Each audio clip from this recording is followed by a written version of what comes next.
Today, we are going to go over every raid boss on the level 1 raid board and the first Abyss raid as a Madness Berserker, so that your party members can understand that even though we're compensating with a giant sword, they still need us to carry them. All the parts are going to be timestamped, including combos, positioning, and stats, and there's updated versions of every single PvE build that you're going to need, and those are all going to be linked in the description. So if this helps you out at all, I'd really appreciate it if you subscribed. The Zerker gang's been in Discord popping off, and we're all glowing up together. My name's Claysthetics, and we're running right into it. So lighting this off, we're starting out with our PvE build and rotations. Nothing has changed since the Ultimate Berserker Guide, but I have updated, like I said earlier, just to correct the name so it's a little less confusing. So our skill breakdown, starting with our Awakening ability, is going to be Berserk Fury. And honestly, it's one of the coolest abilities in the entire game. And our best combo with Berserk Fury is going to be to Chainsword, Red Dust, and light it off while you have all the buffs. This is the guide key I want you to use for all of your skills, and this is personally what I'm using, and I'm going to show you exactly in game, that way there's no confusion at all. So Shoulder Charge, currently no points, simply used for movement. As for Sword Storm, obviously we want weak point detection when we level up, just a little bit more skill points, but right now I'm at 273. Now as for Chainsword, when we get it to rank 10, we're actually going to have such a low cooldown on this that our crit and our attack speed buffs are going to be up consistently. For Tempest Slash, we're going to take nimble movement, weak point detection, and driving hit.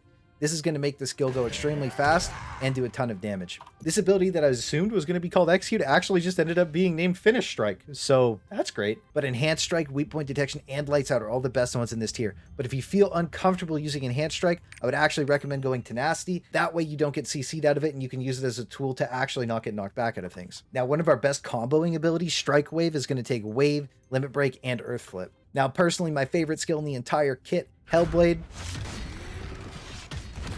And for Hellblade, we're going to be rocking Leap, Deadly Blow, and Earth Flip. This is going to combo perfectly with Madness because the lower we are, the more damage it does. And finally, Red Dust. You want to take the cooldown reduction, the 20% crit rate for your party, and the bonus damage. This is our biggest debuff tool and should be used during every big combo. Now for our first big combo.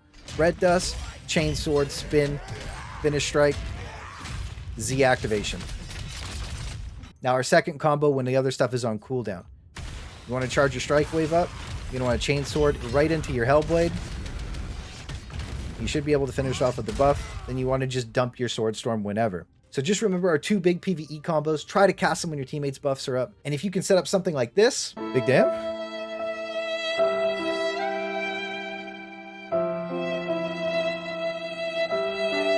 Ooh, I like that.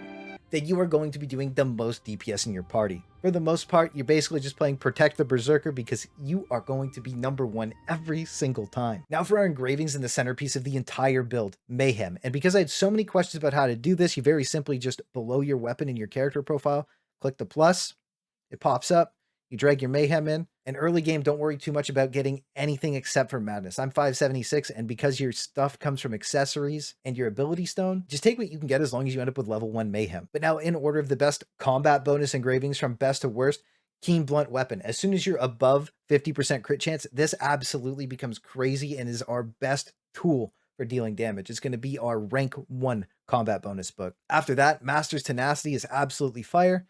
And then we take a look at Cursed All, and this is going to be perfect too. Considering we're already at such a low HP, the healing we're receiving won't really matter if it's 25% less. But now to talk about Raid Captain versus Grudge is like the last one for the final slot. Personally, I think that with Burst Mode giving you that 20% movement speed, plus whatever swiftness you have, you're going to be well above 10. Gaining 45% of that as a flat damage buff is way better than taking Grudge and having 20% extra damage taken. Essentially, you're going to be floating like 13 to 15% damage with no negatives at all. And finally, I do think Grudge is really good. It's obviously one of the best books, but because it's so sought after and so many people are going for it, it's overpriced, it's overused, and I think most people are overhyping it.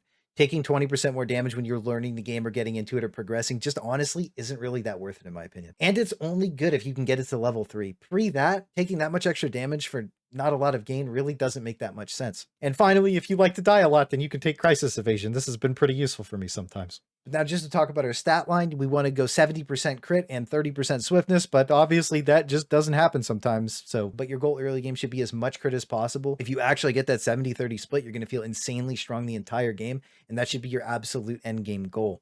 Now to talk about our cards that are very poorly translated because it doesn't make any sense that the enemy has 50% less health and does less damage to it, but I guess it might maybe make sense. I'm not really too sure.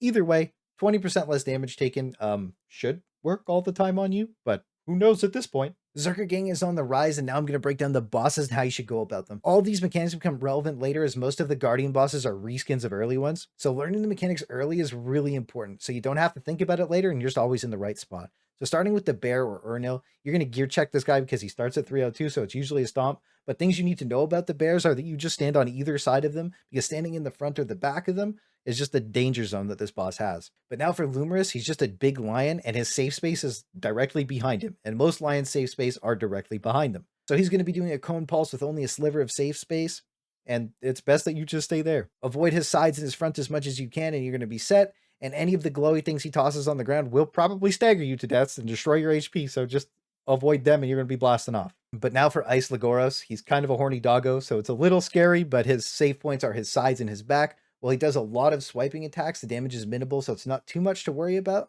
But the issue is when you get caught in front, you're probably going to have a bad time. He's going to shoot a cone of cold that's going to basically freeze you, and then you're stunned for like 10 seconds. You get to smash your head in. After that, he's simply got just like a jumping mechanic that you run away from. He's going to spam leap at you. Just don't get hit by it. And then he also has a spam jumping mechanic that you just have to run away from. And then he has one more jumping mechanic where he just leaps up in the air, creates a circle on the ground. Just make sure you don't get hit by it. And now for the last boss of raid level 1, Virtus.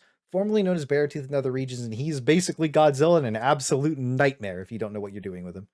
He's got a tail swipe that stuns. He's got a raining AoE that kills you when he gets low. He's got a charge attack that if you get hit by, you're probably just going to die. And a super Godzilla breath that actually basically just kills you. His grab is also a one-shot, and he does it when he gets low. So you have to use destruction skills to break him out of it. Or he's just going to throw whoever's grabbed up and, well, one-shot them. His save point is usually his sides, but he also does a full spin, so just be mindful of that animation and dodge out as much as possible. And you can also back attack him if you use the tail swipe animation. He also has a break into the ground ability where he enters the ice water. It's also the same as his leave animation, which is kind of annoying. But basically, he's going to jump out at somebody, and if he hits you, he's probably going to kill you if you're on curve. So just run away.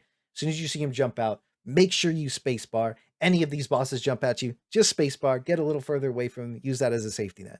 But now we're going to run into our Abyssal Dungeons, and we're going to start with Ancient Alveria, and we have Demon Beast Canyon. We're going to fight the Blob Monster, and he has huge AoEs. You should be able to gear check him pretty easily, but if you can't, just avoid as many of the red glyphs as possible.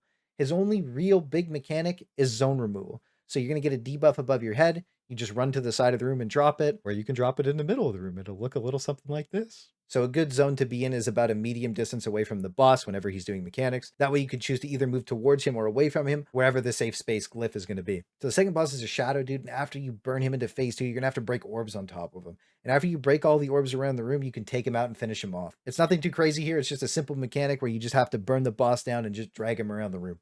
There's no real safe spaces on this boss. As with the Blob, it's basically just dodge the red and smash his head in. And now for the last boss, Necromancer's Origin. And its first boss is the Black Dragon. His safe space, as with most dragons, are where his wings are. And wherever he decides a red glyph isn't going to be in the room. And there's a stacking mechanic that if it gets to 5, he auto-kills everyone. So if you're in a party, just clear the orbs in the number that you're in the party. And you're going to do this by these yellow orbs that are around the minimap. Basically, if it's your turn, you just walk over, press G on it, it's going to clear your stacks. Now, if you're with a random group, just make sure you let them know that you're just going to go in the order 1 to 4, whatever it's listed in the party. And all you have to do is type the next person's number after you, and they can go grab their orb. You won't have any problems doing this with random people. As a matter of fact, it's one of the easier ones to do. Now for the last boss in the second Abyss raid. This guy is actually kind of nuts. His mechanics are basically just spawning a bunch of red orbs on the ground, jumping across the room and doing this big AoE pulse that basically you just have to get into melee range of him.